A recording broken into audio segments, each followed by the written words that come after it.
तेरा भला दिनों का खातिर जो कुले सड़कों में बोगी। श्रीनगर और काशीपुर में हुए मूल निवास महारैली की एक एक घटनाओं का पूरा वीडियो यहाँ दिखाएंगे और इस वीडियो को पूरा देखें। अगर आप इस चैनल पर नए हैं तो चैनल को सब्सक्राइब भी करें। अगर इस वीडियो को आप फेसबुक पेज पर देख रहे हैं तो पेज को लाइक करें। मैं नंदन सिंह बेस्ट, आप देख रहे हैं इमेम दस्तावेज।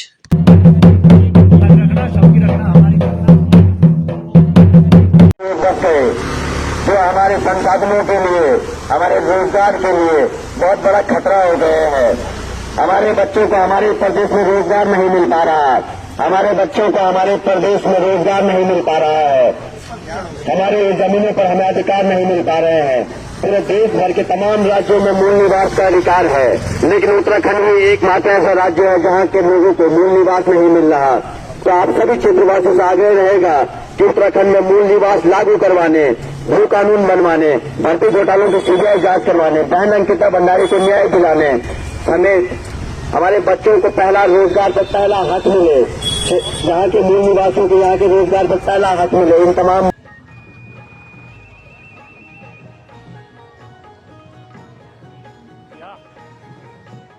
आनम की व्यवस्था हाथ पसारी हक नि मिलणो।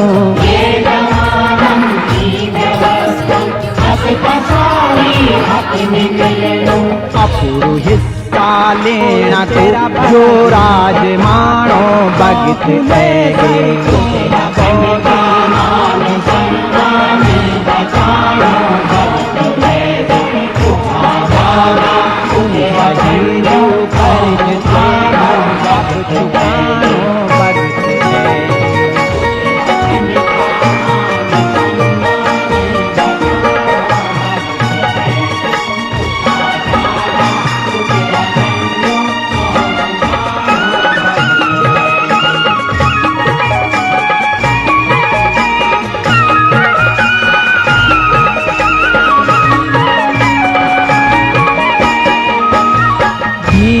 अर्जुन अर्जुधेश्वर धन से हवा एक भावा दिल्ली हो या देहरादून, मूल निवास हक अपनो मांग सख्त भू कानून। हवा एक भावा दिल्ली हो या देहरादून, मूल निवास हक अपनो मांग सख्त भू कानून। अपने पहाड़ के अंदर ही पहाड़ की एकजुटता के लिए हम एक नहीं हो पा रहे हैं। बावजूद इसके आप तमाम लोग अपने घरों से बाहर आए, आप सबका धन्यवाद करना चाहता हूं। और बहुत कुछ अधिक नहीं बोलूंगा, लेकिन थोड़ी सी बातें हैं जो आपके बीच में रखना चाहता हूं। जैसा कि आप सभी जानते हैं, इस भारत देश के तमाम राज्यों में, चाहे वो जम्मू कश्मीर का हो, चाहे उत्तर प्रदेश का हो, हरियाणा का हो, पंजाब का हो या किसी भी स्टेट का हो, वहां के राज्यों में वहां के मूल निवासियों को मूल निवास प्रमाण पत्र मिलता है। लेकिन उत्तराखंड एकमात्र ऐसा राज्य है कि हमारे ही राज्य के लोगों को हमारे राज्य में मूल निवास प्रमाण पत्र की जगह स्थायी निवास प्रमाण पत्र मिल रहा है। जो लोग यहाँ पीढ़ियों से रह रहे हैं, आजादी से पहले से रह रहे हैं, उनको भी वही अधिकार मिल रहे हैं। और जो पिछले 2-3 सालों में यहाँ उत्तराखंड में आए, उनको भी वही अधिकार मिल रहे हैं। जब नौकरियों की बात आती है, पहली बात तो इस प्रदेश में नौकरियां आती नहीं है। बड़ी मुश्किल से जब कोई नौकरियों की भर्तियां आती है तो उन भर्तियों में हमारे बच्चों को अधिकार नहीं मिल पा रहे। अधिकार इसलिए नहीं मिल पा रहे हैं क्योंकि जो यहाँ के मूल निवासी है, उन मूल निवासियों की जगह आज मूल निवास प्रमाण पत्र है नहीं। पूरे राज्य में सब स्थायी निवासी हो गए हैं। पूरी दुनिया कह रही है कि उत्तराखंड में पलायन हो रहा है, पलायन हो रहा है, पहाड़ खाली हो रहे हैं, पहाड़ खाली हो रहे हैं। लेकिन आंकड़े बता रहे हैं उत्तराखंड में पिछले कुछ सालों में 40 लाख लोग वोटर पड़े हैं। वो 40 लाख लोग कौन है?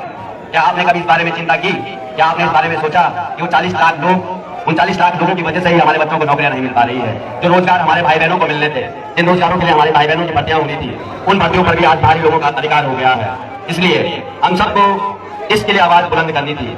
लेकिन आज मैं देख रहा हूँ कोई यहाँ रुद्रप्रयाग से पहुंचा है, कोई चमोली से पहुंचा है, कोई देहरादून से पहुंचा है। मेरी ग्राम सभा यहाँ बगल में ही हाथीरागर है, वहाँ से हमारे तमाम लोग, मेरे चाचा भाई बहन मुकेंद्र जी है, संजय चाचा है, तमाम लोग हमारे गाँव के क्षेत्र के मुझे याद दिख रहे हैं और भी क्षेत्रों के तमाम लोग दिख रहे हैं। लेकिन श्रीनगर शहर की जनता को आखिर हो क्या गया है, ये भी बड़ा सवाल है। अब हमें इन सवालों को लेकर भी जनता के बीच में जाना होगा। अब हमें लोगों से पूछना होगा कि क्या आपको मूल निवास नहीं चाहिए? क्या आपको नहीं लगता है कि आपके बच्चों के रोजगार पर डाका डाला जा रहा है? आज विपक्ष के लोग, विपक्ष की तमाम पार्टियां, मैं राजनीतिक पार्टियों को भी कटघरे में खड़ा करना चाहता हूं। वो कहते हैं कि लोग भाजपा को समर्थन कर रहे हैं, भाजपा की सरकार बना रहे हैं, लेकिन मैं विपक्ष की पार्टियों से पूछना चाहता हूं कि आप जनता के बीच में जनता के मुद्दों को उठाने के लिए कहां तक गए हो? कहां हैं आपके कार्यकर्ता? वो क्यों सड़कों पे नहीं आ रहे हैं? वो क्यों इन आंदोलनों में नहीं आ रहे हैं? क्या आप नहीं चाहते हैं कि उत्तराखंड के लोगों को उत्तराखंड में मूल निवास मिले? क्या आप नहीं चाहते हैं कि उत्तराखंड के रोजगारों पर पहला अधिकार उत्तराखंडियों का हो? क्या आप लोग नहीं चाहते हैं कि हमारी जमीनों की बंदरबांट खत्म हो? क्या आप नहीं चाहते हैं कि आज हमारे राज्य में जगह जगह डैम बन रहे हैं? इतनी बड़ी सपने हमें दिखाए जा रहे हैं कि रेलवे लाइन बन रही है, बड़े बड़े हाईवे बनाने की आप बात कर रहे हो।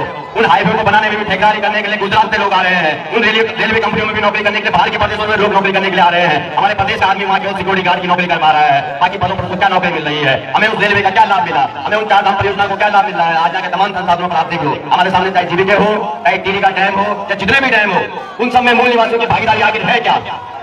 हम कब तक लोग नारे लगाते रहेंगे? राज्य विपक्ष की पार्टियां गायब हो गई है।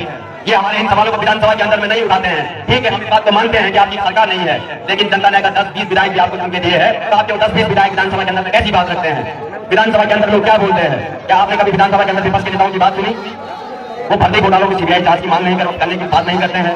वो बहना गीता भंडारी को न्याय दिलाने की बात नहीं करते हैं। 2018 में जब भाजपा की त्रिवेंद्र सरकार इस राज्य से भूमि कानून को खत्म कर रही थी, तब विपक्ष के विधायक कोई बोलने को तैयार नहीं था कि आप क्यों खत्म कर रहे हो। उस समय हमें लगता है, उस समय हमें महसूस होता है, और आप लोगों को भी महसूस होना चाहिए, भले ही हम में से बहुत कम लोग हैं। अपने पत्रकार बंधुओं से भी मैं कहना चाहता हूं, आप लोग भी साहस कीजिए। जब आप मुख्यमंत्री के कार्यक्रमों में जाते हैं, जब आप इन छुटवैया नेताओं के कार्यक्रम में जाते हैं, जब आप इन विधायकों के कार्यक्रमों में जाते हैं, जब आप इन मंत्रियों के कार्यक्रमों में जाते हैं, तो आप इनके सामने माइक लगा के ये मत पूछिए कि आपने आज क्या किया। आप लोग ये साहस भी कीजिए कि आप उनसे पूछ पाए कि आज जगह जगह मूल निवास की बात हो रही है, आपका इस पर क्या स्टैंड है? आज जगह जगह भूटान की बात हो रही है, आपका इस पर क्या स्टैंड है? अपने मीडिया के साथियों से अनुरोध करूंगा कि आप भी भविष्य में जहां भी आपको ये नेता मिले, ये विपक्षी पार्टी के लोग भी मिले, आप इन लोगों को कटघरे में खड़ा करके पूछें कि जनता तो अपने हाथों के लिए आ रही है, लेकिन आप लोग कहां हैं?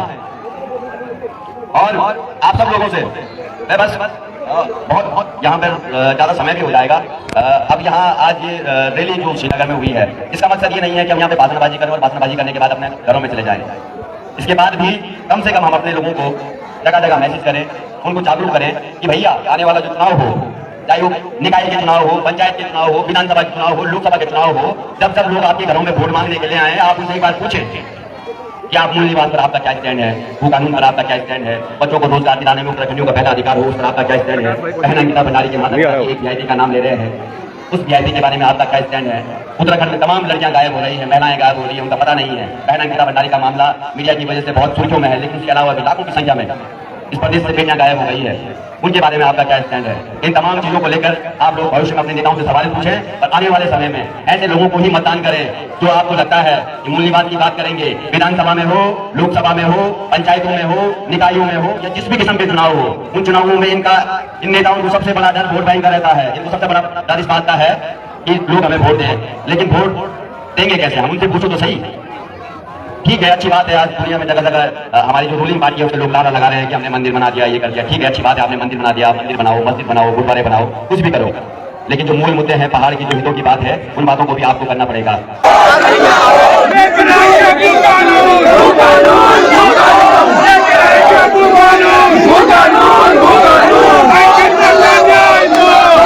उत्तराखंड के काशीपुर में भू कानून और मूल निवास 1950 की मांग को लेकर पहाड़ियों का हल्ला बोल। पर्वतीय समाज के सैकड़ों लोगों ने रैली निकालकर उठाई प्रदेश में भू कानून लागू करने की मांग। पर्वतीय समाज के प्रतिनिधियों ने तराई की जनता से भी मांगा भरपूर सहयोग। प्रदेश में जल्द से जल्द भू कानून न लागू करने पर उत्तराखंडियों ने दे डाली धामी सरकार को खामियाजा भुगतने की हिदायत।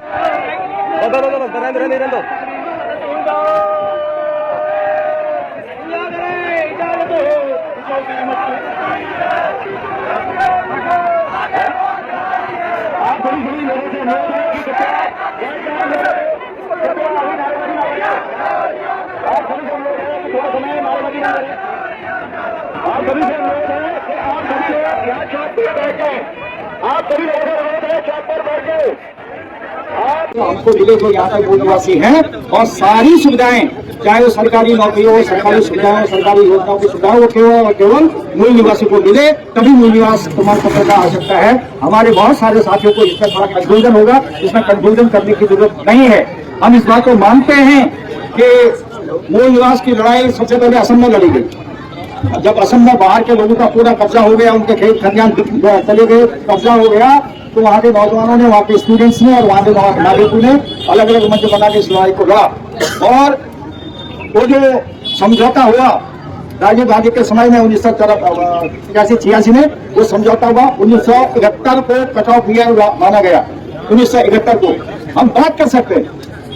जो बाहर से आए थे हमारे बुजुर्ग नेताओं ने उनको यहाँ रहने के लिए जमीन दी, उसके बारे में भी विचार किया जा सकता है। लेकिन मूल निवास प्रमाण पत्र की आवश्यकता, उसकी अनिवार्यता अवश्य लागू की जानी चाहिए। यही हमारा आह्वान है। पुनः मैं आप सबको बहुत बहुत धन्यवाद देता हूँ। जय हिंद, जय भारत। देखिए, परिसीमन हमारा जब राज्य बना था तो तब परिसीमन हुआ था, 70 सीटें हमको मिली थी, उसके हिसाब से परिसीमन हुआ था।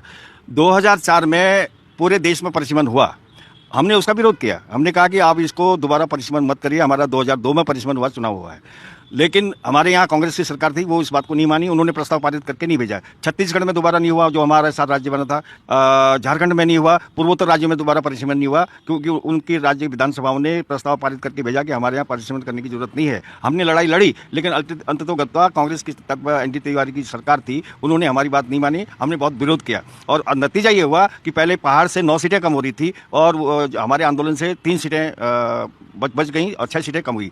अब नेक्स्ट इसके बाद का जो परिसीमन होगा उसमें सिनेरियो और ख़राब होगा। और हमारी मांग है कि जैसे देश के दूसरे हिस्सों में, अंडमान निकोबार में, लेह लद्दाख में, नागर हवेली में केवल जनसंख्या के आधार पर परिसीमन नहीं हुआ है, चाहे वो एमपी की सीट का हो चाहे एमएलए की सीट का हो, बल्कि उसके साथ भौगोलिक परिस्थिति, भौगोलिक क्षेत्रफल को भी ध्यान में रखा गया है। और वीडियो में उठाए गए मुद्दों के बारे में आपकी क्या राय है, अपनी टिप्पणी में जरूर लिखें।